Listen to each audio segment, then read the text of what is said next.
أعوذ بالله من الشيطان الرجيم بسم الله الرحمن الرحيم mbokk yi soppi Ilaf TV assalaamu aleykum wa rahmatullahi wa barakaatu. ñu ngi am mbégte ñëw ak yéen tey ci suñu deuxième partie ci waxtaan yi nga xamee ne moom la ñuy def ci qasidat al burda mooy poème bi nga xamee ne al imaamul busiri yi moom la def tagg ci yonent bi sallallahu alayhi wa sallam. ñu war a tàmbali tey waxtaan ci chapitre bu njëkk bi muy alfaslul awwal. ñu war ci waxtaane ñetti unité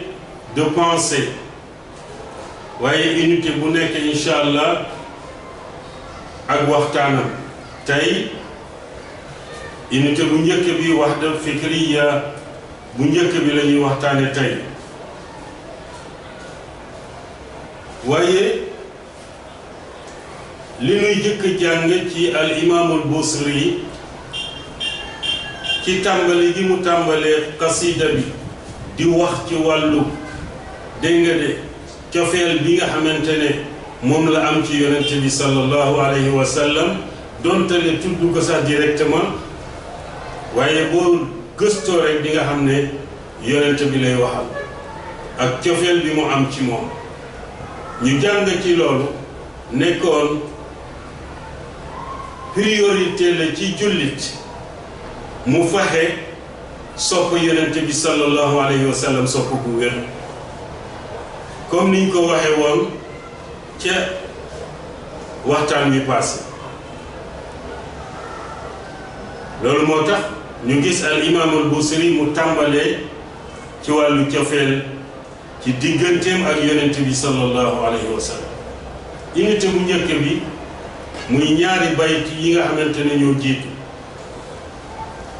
kooku unité de pensée la wahda fikriya la. al imaamul busiri ngir wan ñu cofeelam ci yonent bi sallallahu alayhi wa sallam daf ko def ci anam bu yéeme ndax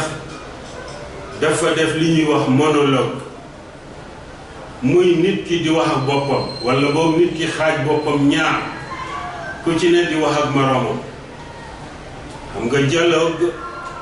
mooy ñaar ñuy waxante ñaar ñuy waxtaan wala ñaari parti yuy waxtaan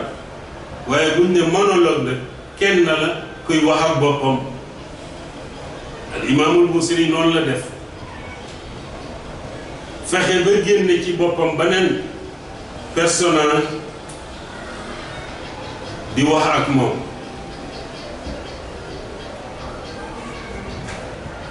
kooku muy waxal moom imaamul busiri dafa seetlu ci moom ne am na cofeel bu nekk ci moom boo xamee ne sonal na ko ba mu feeñ ci jëmmam waaye feeñ ci kanamam ndax mu ngi ko gis muy jooy jooy yu metti rangoñ yi di sotti rangoñ yi jaxasoo sax ak deretam di génn pour wan la jooy ya na mu mettee jooy yi di wane cofeel ga na mu mettee. moo tax mu wax ak moom ñaari bayti yi amin tadakkuri jiranin bizi salami ma zajta dam'an jara min muqlatin bidami. mu nekk waaye yow ndax fàttaliku boo fàttaliku dëkkandoo yi sa soppe ba muy dëkkandoo yi dëkk ca dëkk ba ñuy wax zi salam ca Medina ndax fàttaliku boo ko fàttaliku moo tax ngay jooy jooy yu metti ba sa deret jaxasoog say rangoñ di génn.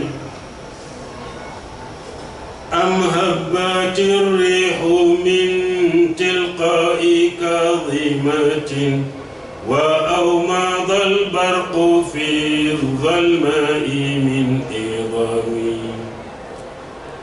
walla boog dafa am ngelaw lu upp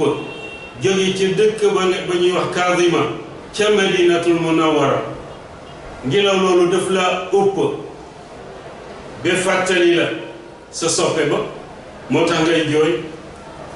walla boog dëkk ba ñuy wax Idam ca Medina dafa lëndëm këriis jekki-jekki rek melxet gi nag tay mu daldi leer naññ ci guddi gi ngay seen taax ya sa xel dem ci sa soppe ba ndax loolu moo tax ngay jooy jooy yu metti yi ñu gis ne kon al imaamul Busiri radiyallahu anhu ci ñaari baytu yooyu rek tàmbali na xasidaam tàmbali bu rafet ndax xamal nañu ci walla junj na ci ki nga xamante ne moom la sopp te mooy tudd gi mu tudd barab ya nga xamee ne ñoo nekk ca Medina nga xam ne ñi ci dëkk ñooy dëkkandoo Yonent bi sallallahu alayhi wa sallam lu ci mel ni ki Zi Salam lu ci mel ni ki Kaazima lu ci mel ni ki Idam dëkk yooyu ku leen tudd rek fàttaliku rasulullahi sallallahu alayhi wa sallam naka noonu al imaamul Busiri ci ñaari bayti yooyu junjal nañu climat bi nga xamante ne moo nekk ci Medina muy dëkkuwaayu Yonent bi muy soppeem sallallahu alayhi wa sallam wan nañu ne ngelaw de yenn saa yi day upp bu baax waaye wan nañu ne yenn saa yi mu taw bay mel xat yooyu yëpp di ñu wan ne ndekke Medina macha allah dëkk bu naat la parti bii ñëw bu soobee yàlla danañu eggale waxtaan wi wassalaamu aleykum wa rahmatullahi wa barakaatu